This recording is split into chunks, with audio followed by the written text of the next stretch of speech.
Sapiens Medicus presenta un podcast para actualizarte con perlas clínicas, mantenerte informado en el covidario, discutir controversias en Freud contra Skinner y una plática amena en charlas de café con grandes expertos de todo ciencias de la salud y tu anfitrión Charlie Aramburu.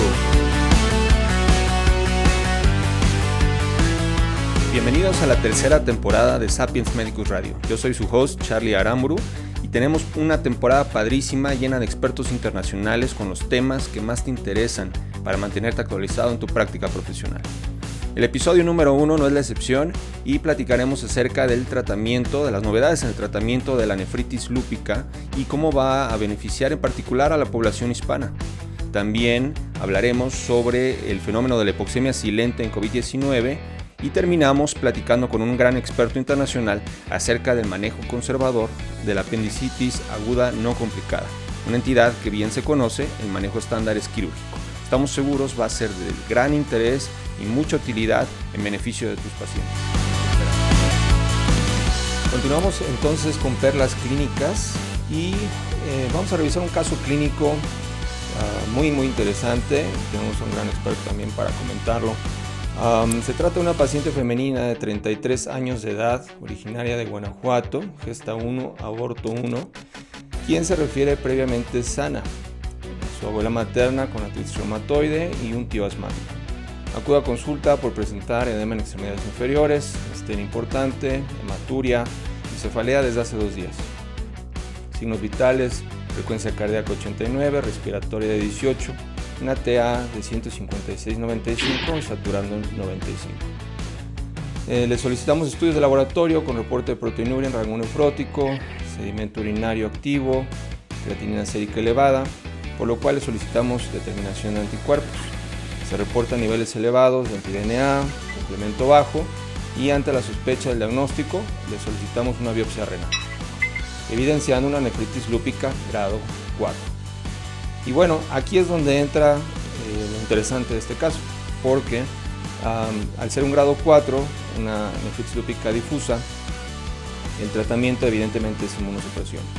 Pero recientemente salió la noticia de un nuevo, o más bien de una aprobación de un fármaco para el tratamiento de la nefritis lúpica que al parecer puede ser bastante importante, en particular en la población hispánica, que es una de las más afectadas por esta enfermedad. Y para comentar al respecto de ello, pues tenemos a un invitado padrísimo. Él es médico por la Universidad de Guadalajara, es maestro en investigación clínica por la Universidad de Guadalajara, profesor de la Facultad de Medicina, adscrito al Servicio de Nefrología del Hospital Civil de Guadalajara, Fray Antonio Alcalde, y bueno, evidentemente ha publicado muchísimo en journals de la especialidad. Le damos la bienvenida al doctor Jonathan Chávez Íñiguez. Jonathan, ¿cómo estás? Muy bien, Carlos, muy amable, gracias por invitarme nuevamente. Para mí es un gusto siempre estar contigo.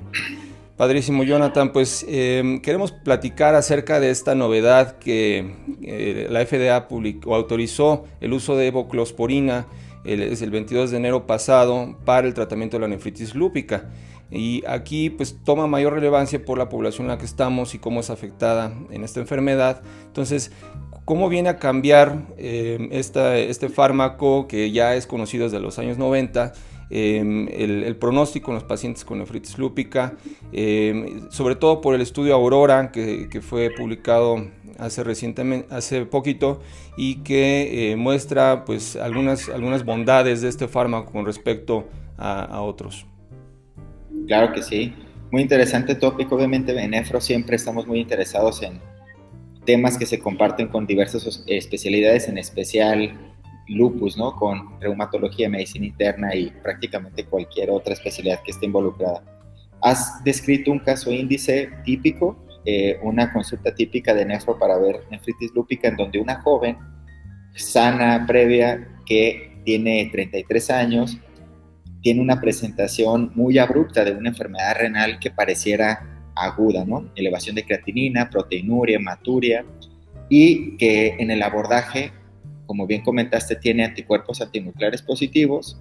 Bajo la sospecha de nefritis lúpica se hace la biopsia y encuentran una clase 4.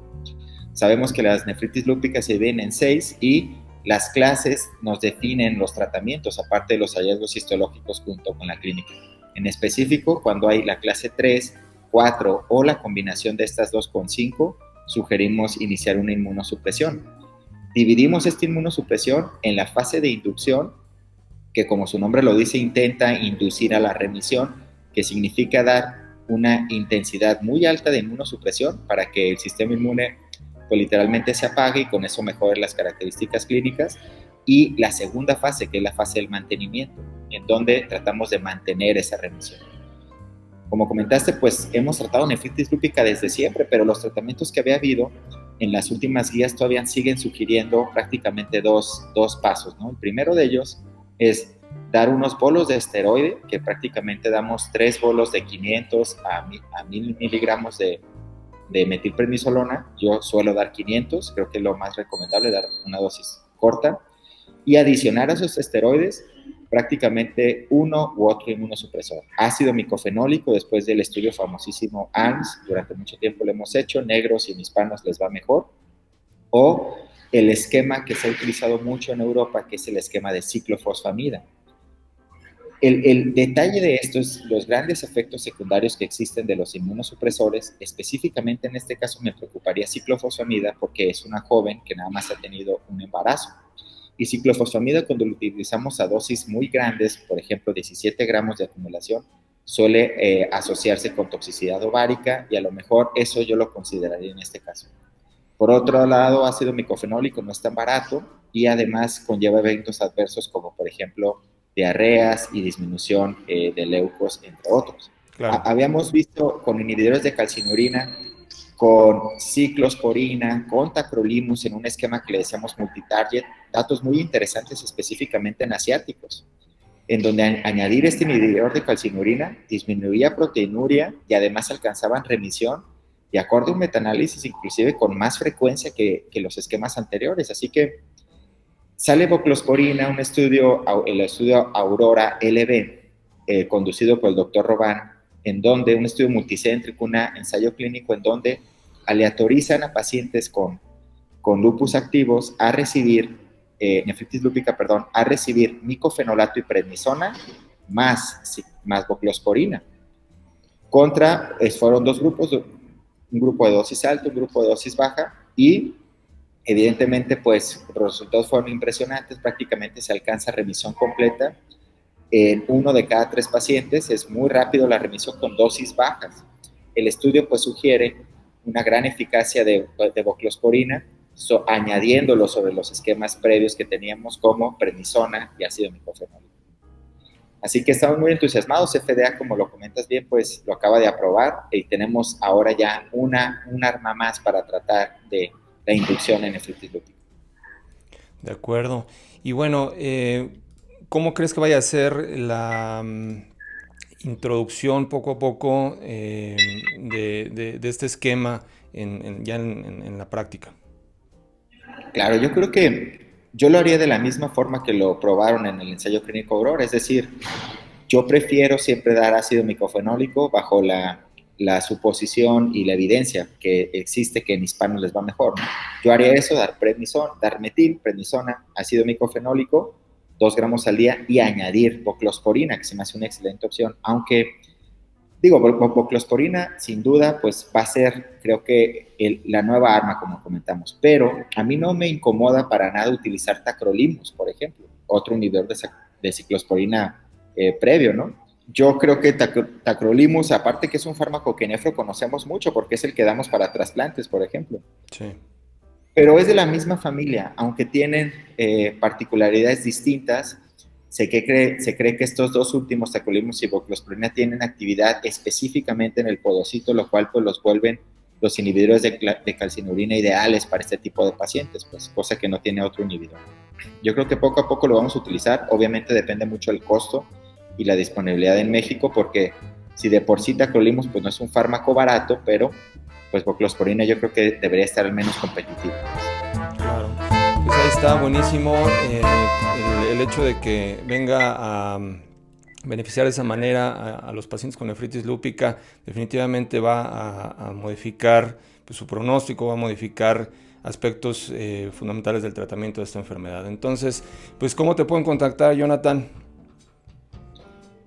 Por correo electrónico, redes sociales.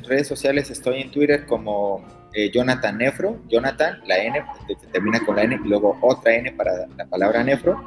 Y en mi correo jschavez@hcg.gov.mx. Perfectísimo, pues ahí está el doctor Jonathan Chávez Íñiguez con el tema de nefritis lúpica y voclosporina en la novedad. Gracias, Jonathan, hasta la próxima. Gracias a ti, Carlos. Un saludo. Bien, continuamos con el programa. En esta sección de Covidario tenemos a un invitado de El Salvador. Hay cierta inquietud por muchos de nuestros radioescuchas acerca de una cuestión que ha surgido con la pandemia, con COVID-19, y que a muchos les agarró de sorpresa, muchos no lo han terminado de entender, y queremos hablar un poquito más acerca de este tema. Se trata de la hipoxemia silente, es decir, lo primero en lo que pensamos cuando vemos a un paciente con disnea, pues es en hipoxia, en dificultad respiratoria.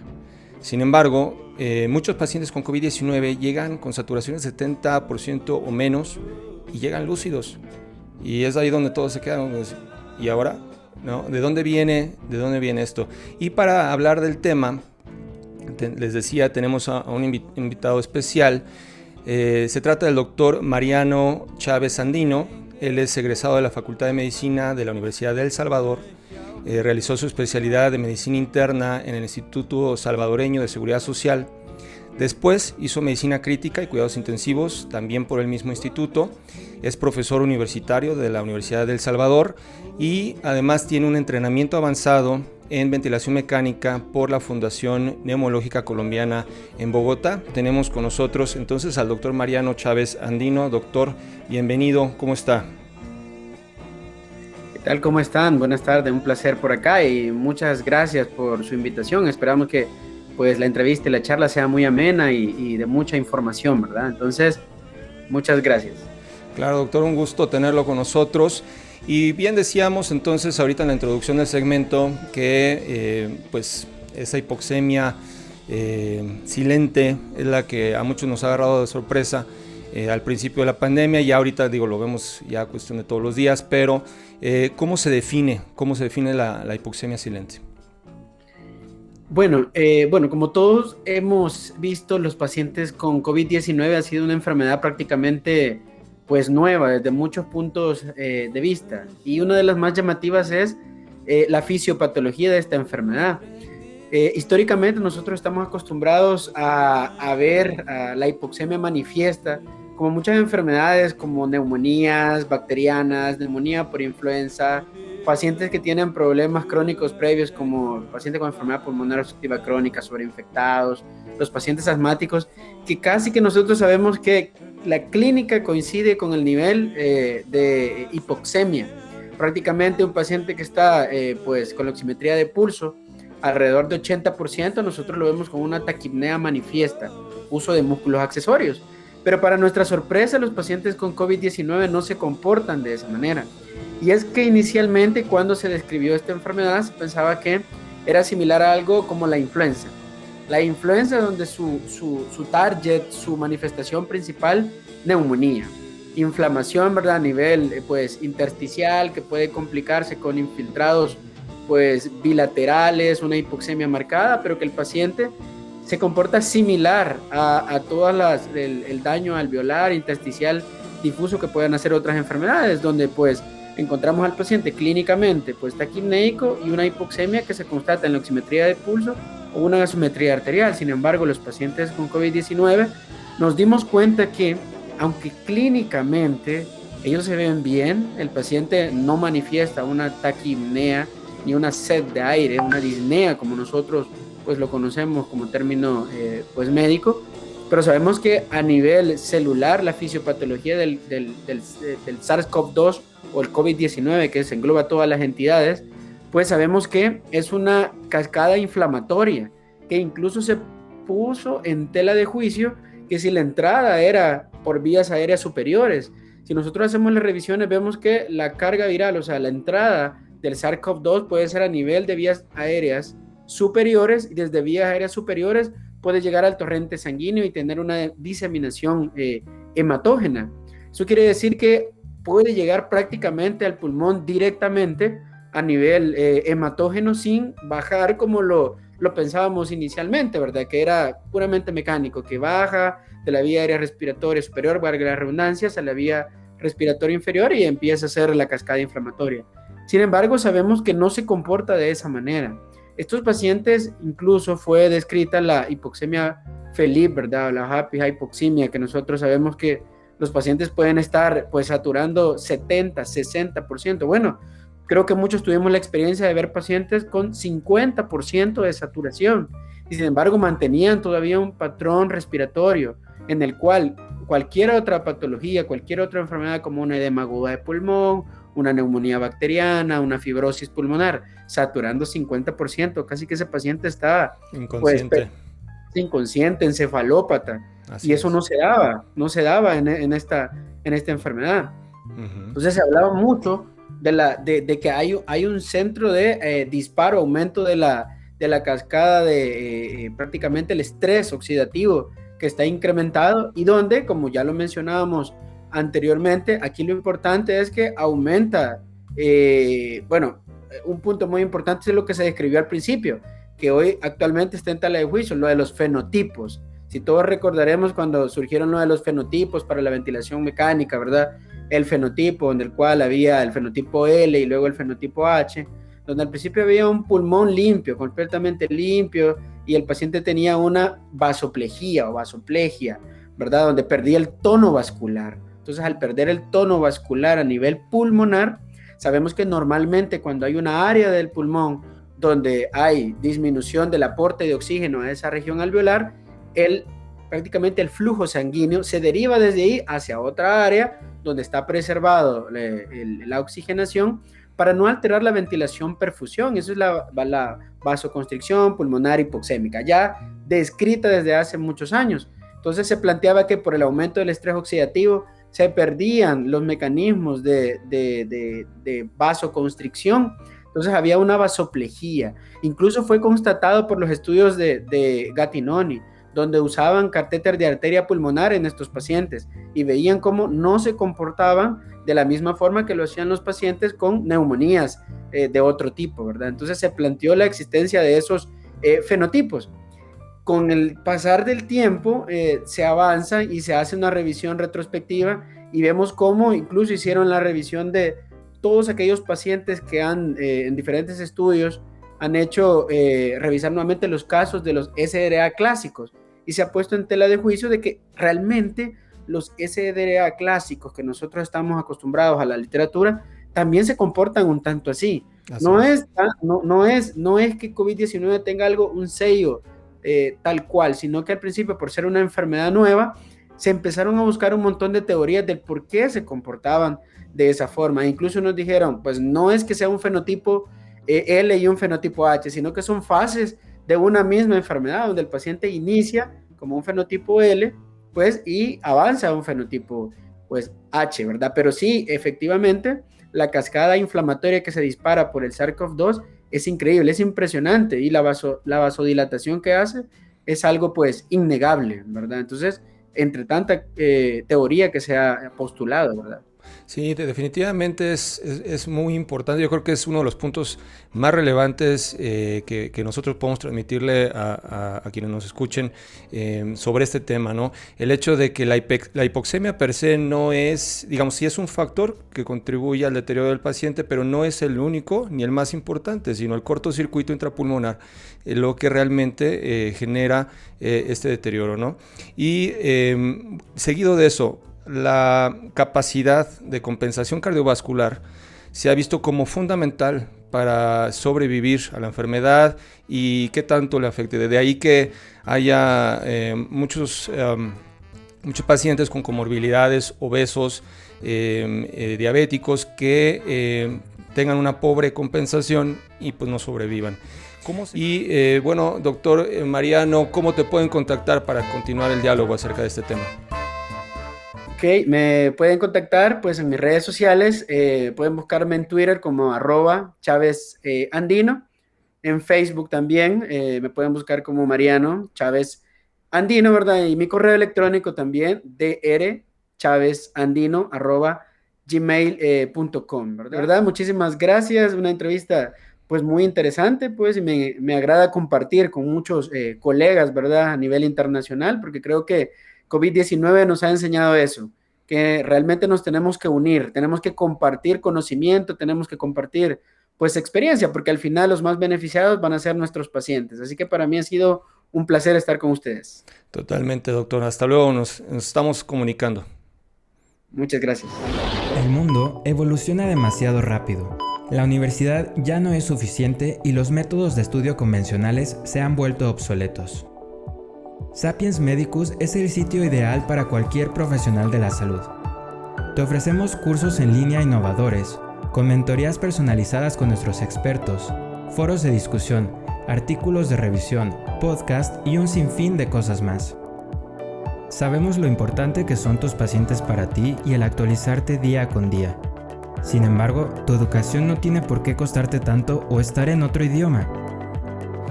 Aprende de la mano de grandes expertos del país con un método educativo novedoso, a tu ritmo y tiempos. Con cada curso recibe una constancia avalada oficialmente por las mejores instituciones. Lo mejor de todo, todos los cursos que quieras tomar por lo mismo que pagas en tu plataforma de streaming favorita. Comienza hoy mismo a tomar tus cursos por 7 días totalmente gratis.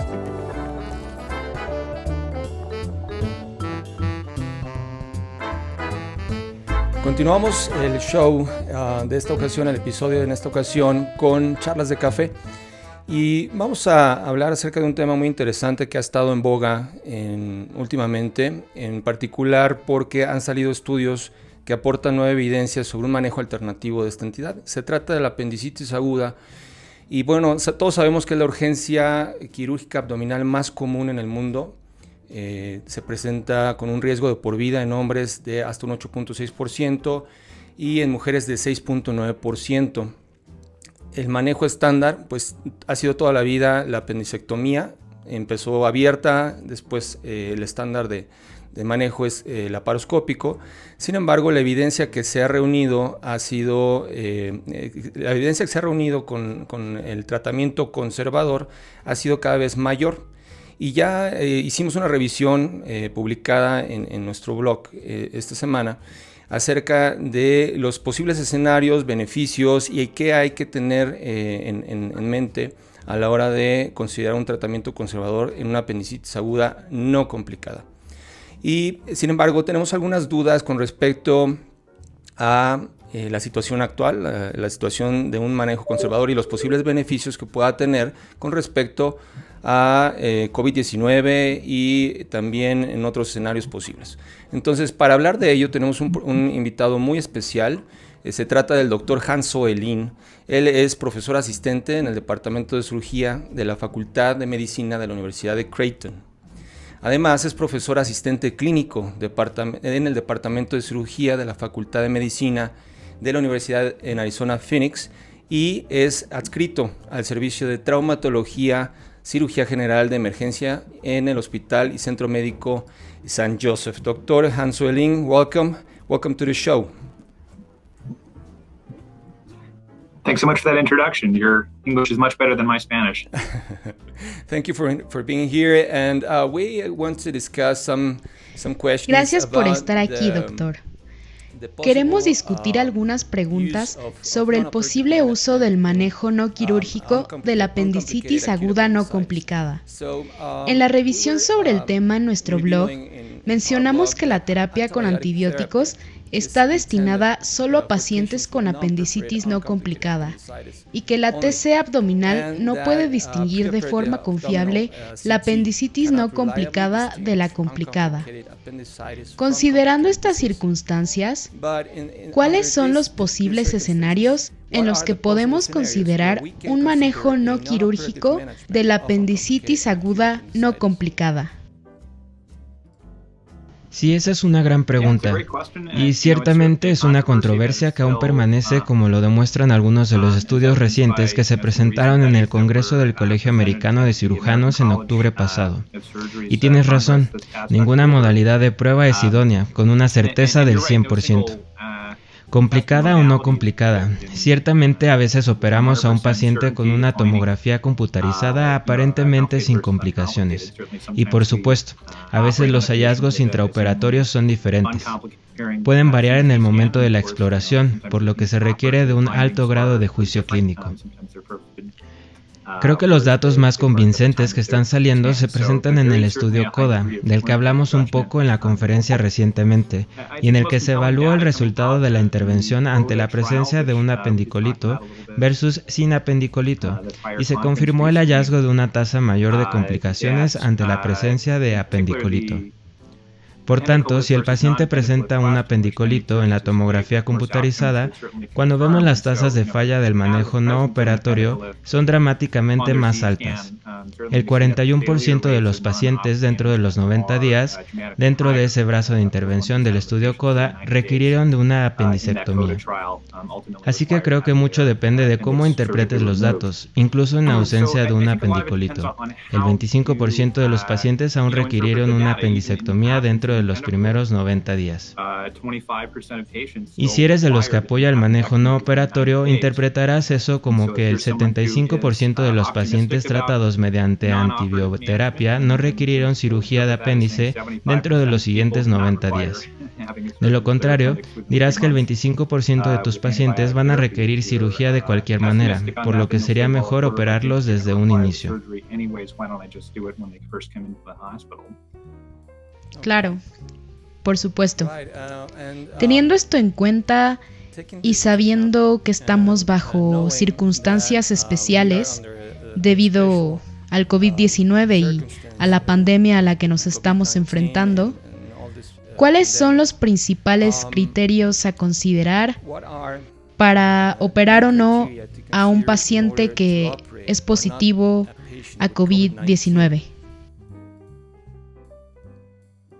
Esa es una pregunta que se han hecho muchos hospitales en los Estados Unidos y probablemente en México, en lo que respecta a intentar cambiar sustancialmente la forma de tratar a un paciente de manera individual. No queremos tomar decisiones a nivel hospitalario si vamos a tener un impacto adverso en la atención de un paciente. Hubo muchas interrogantes en ese momento con respecto a la seguridad de operar a los pacientes, tanto para el paciente como para el personal que le atiende. Creo que algunas de esas preguntas se han esclarecido. Ahora estamos en una mejor situación que en marzo, cuando todo era muy nuevo. Hablé sobre el estudio referente a la sugerencia de que había peores resultados pulmonares cuando se operaba en pacientes con COVID-19, que posteriormente progresaron a una enfermedad moderada o grave desde el punto de vista pulmonar. Creo que también se trata de los recursos del hospital y de las necesidades específicas del paciente.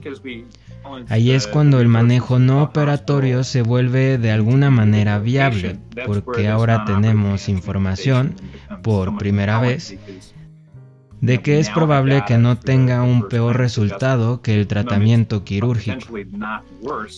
Incluso en aquellos pacientes que solo requirieron una cirugía, ciertamente no ha demostrado peores resultados en términos de mortalidad o morbilidad significativa.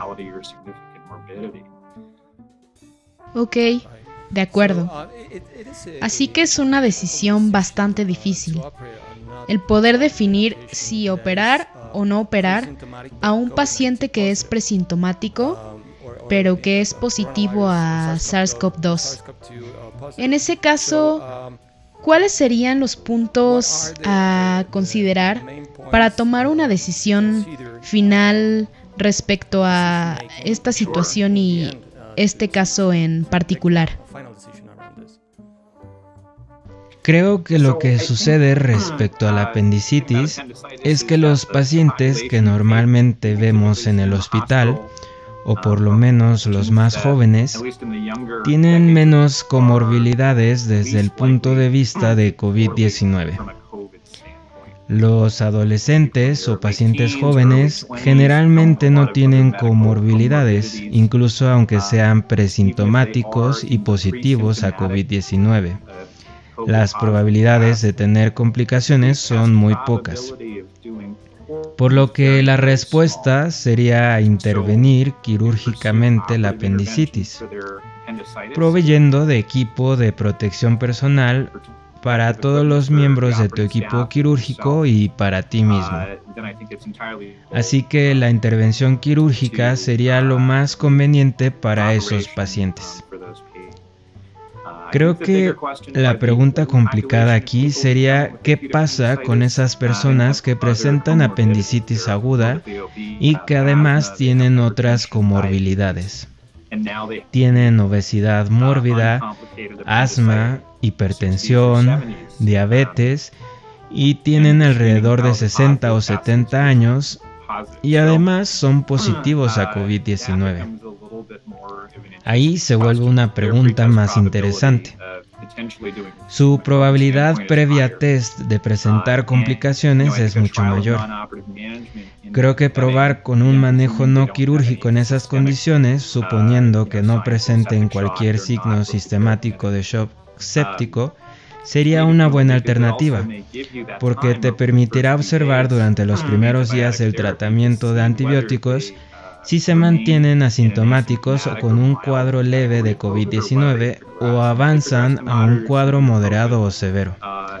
En ese caso, terminará en la unidad de cuidados intensivos, hipóxicos, intubados, entonces quizá continuar con la terapia de antibióticos no sea mala idea, suponiendo que no hay datos de progresión a la exploración abdominal y que la insuficiencia respiratoria no sea el resultado de una sepsis no controlada de su apendicitis. De acuerdo. Esta es una muy buena perspectiva sobre un problema muy frecuente que tenemos aquí en México, porque la otra pandemia a la que nos enfrentamos es la obesidad.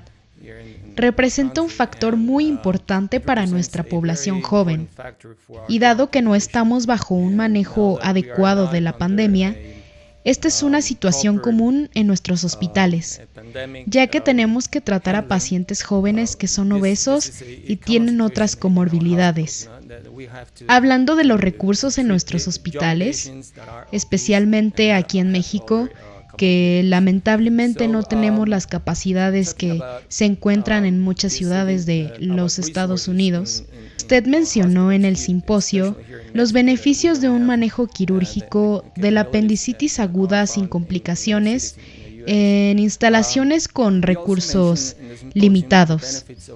¿Cuáles serían los escenarios en los que usted sí realizaría la operación?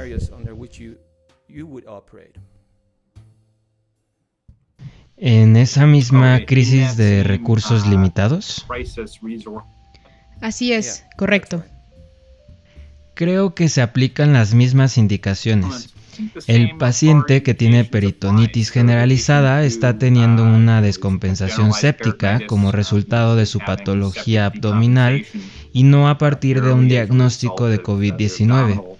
Entonces se aplican las mismas medidas. Si alguien ingresa inestable, entonces se hará todo lo posible para salvar su vida mediante intervención quirúrgica, tenga o no los recursos para hacerlo, en las mejores circunstancias que pueda. Creo que entonces la pregunta pasa a ser, ¿qué sucede con el paciente sano sin comorbilidades que tiene apendicitis aguda no complicada en un entorno en el que quizá no tenga los recursos apropiados? Por ejemplo, tal vez el equipo de anestesia no está disponible porque se está ocupando en la unidad de cuidados intensivos para pacientes con COVID-19. ¿Es ese un escenario en donde se podrían probar los antibióticos? Ese era el punto que estaba tratando de plantear en el simposio. De acuerdo, muy bien. Estoy seguro que estas perspectivas serán de mucha ayuda para nuestros oyentes. ¿Cómo pueden continuar con la conversación, Dr. Han? ¿Cómo pueden ponerse en contacto contigo? Claro que sí. Creo que los datos siguen evolucionando. Estamos aprendiendo algo nuevo al respecto todos los días y, por supuesto, eso está cambiando ahora, ya que hay nuevas variantes provenientes de Sudáfrica, Brasil y el Reino Unido, y las secuelas de eso aún se están definiendo en la literatura. Con gusto podría continuar esta conversación por correo electrónico, mensaje de texto o WhatsApp como ustedes me contactaron. Esta es una aportación vigente ahora, pero las decisiones y los patrones de práctica que hemos implementado durante los últimos 6 meses y que continuaremos tomando durante el próximo año dependen de las circunstancias cambiantes. En la situación particular del hospital en Arizona, enero fue un mes muy difícil, pero llevando apenas una semana de febrero, todo ha cambiado completamente. El número de casos está disminuyendo y ya se siente una diferencia en la manera en que estamos funcionando como hospital, comparándolo a hace 1 o 2 semanas. De acuerdo. Muchas gracias, Dr. Han, por estar en el programa. Nos mantendremos en contacto y nos vemos muy pronto. Muchas gracias por invitarme. Hasta la próxima. Pues ahí está la entrevista con el Dr. Han-Zoe Lin, quien participa en nuestro curso de actualidades en temas selectos de cirugía, con aval de la Asociación Mexicana de Cirugía General y 14 puntos curriculares. Con esto terminamos el programa del día de hoy. Esperamos haya sido de tu agrado y sobre todo de utilidad en tu práctica profesional. No te olvides de seguirnos en redes sociales y sigamos la conversación. Nos vemos en el próximo episodio.